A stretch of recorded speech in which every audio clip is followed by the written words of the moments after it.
मुंबईच्या प्रेस कॉन्फरन्समध्ये काँग्रेसचे हर्षवर्धन सकपाळ होते, आपचे प्रतिनिधी होते, डाव्या पक्षांचे असणारे प्रतिनिधी होते आणि आम्ही 23 मार्चला RSSच्या हेडक्वार्टर्सवरती मोर्चा आयोजित केला आहे आणि त्यानंतर पत्रकार मित्र असतील, व्यक्तिगत मित्र असतील,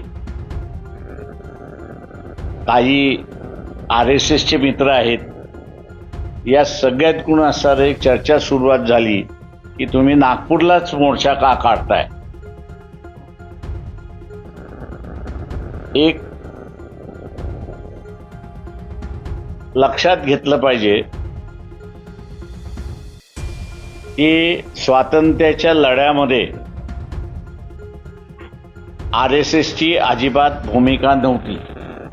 तो सामाजिक लढा असेल किंवा राजकीय लढा असेल. उलट त्यांनी असणारं ब्रिटिशांच्याच बाजूने भूमिका घेतली. आत्ताही आपल्याला असणारं एक दिसतंय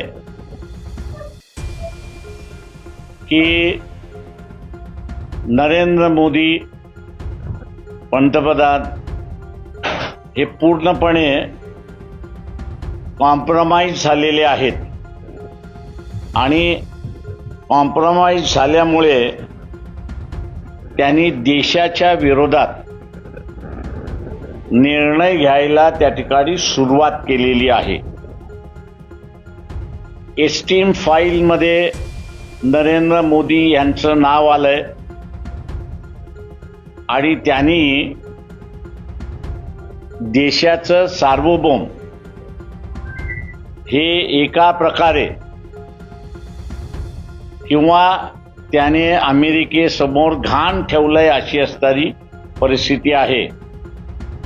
आणि म्हणून आपण बघत असाल की या खाडी युद्धामध्ये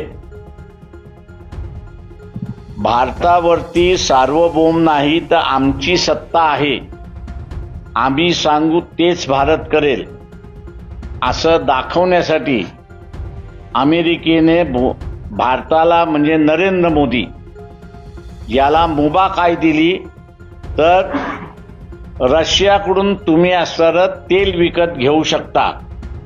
म्हणजे अगोदरचे आदेश बंद करा, आत्ताचे आदेश तुम्ही विकत घेऊ शकता. आणि नरेंद्र मोदी हा ज्याला आपल्याला म्हणता येईल की कॉम्प्रोमाइज झालेला आहे आणि अमेरिकेसमोर नरेंद्र मोदी नाचतोय अशीच असणारी परिस्थिती आहे. Dancing to the tune of America असं इंग्रजीमध्ये आपण म्हणतो, तशा रीतीने असणारा मोदी आता डान्सिंग क्वीन झाले तशी असणारी परिस्थिती आहे. मोदींना पंतप्रधान करण्यामध्ये RSSची भूमिका होती. 47-47च्या कालावधीमध्ये RSSने काहीच भूमिका घेतली नाही. आजही आपल्याला दिसतंय की एसटीच्या फाईलमध्ये 10-10, 12-12, 15-15 वर्षांच्या मुला मुलींशी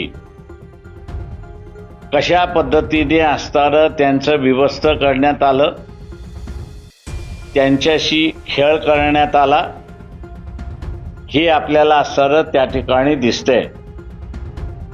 मी इथल्या असणाऱ्या RSSचा जो कार्डर आहे, सवर्ण हा जो कार्डर आहे, मध्यमवर्गीय हा जो कार्डर आहे, त्याला इशारा देऊ इच्छितो की जगभरामध्ये अनेक शहरांमध्ये, अनेक राज्यांमध्ये तिथल्या मुळी पळवल्या गेल्या, कुठे गेल्या याची माहिती नाही. भारतामध्ये सुद्धा तेच झालेलं आहे. नरेंद्र मोदी त्याचं प्रतीक आपल्याला असणारं या ठिकाणी दिसतंय. म्हणून RSSने जसं 1947 मध्ये भूमिका घेतली नाही, एस्टीन फाईलमध्ये नाव आल्यानंतर सुद्धा नरेंद्र मोदी RSSने काहीही कारवाई घेतली नाही, भूमिका घेतली नाही.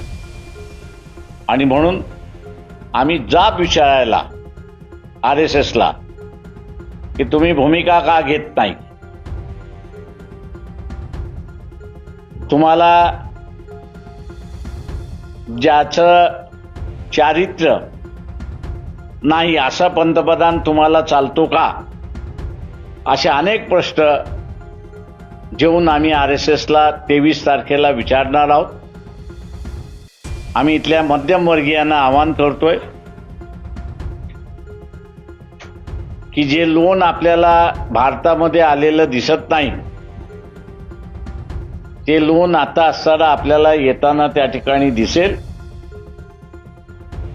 भूमिका सगळ्यांनी घ्यावी आणि कॉम्प्रोमाइज झालेला पंतप्रधान याला बाजूला सारलं पाहिजे, त्याचा राजीनामा मागितला पाहिजे.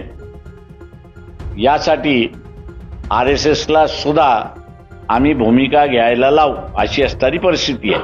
आणि म्हणून 23 मार्चला नागपूरला आम्ही धरणा कार्यक्रम त्या ठिकाणी ठेवलेला आहे. मी तमाम लोकांना आवाहन करतो की आपण मोठ्या संख्येने त्या ठिकाणी यावं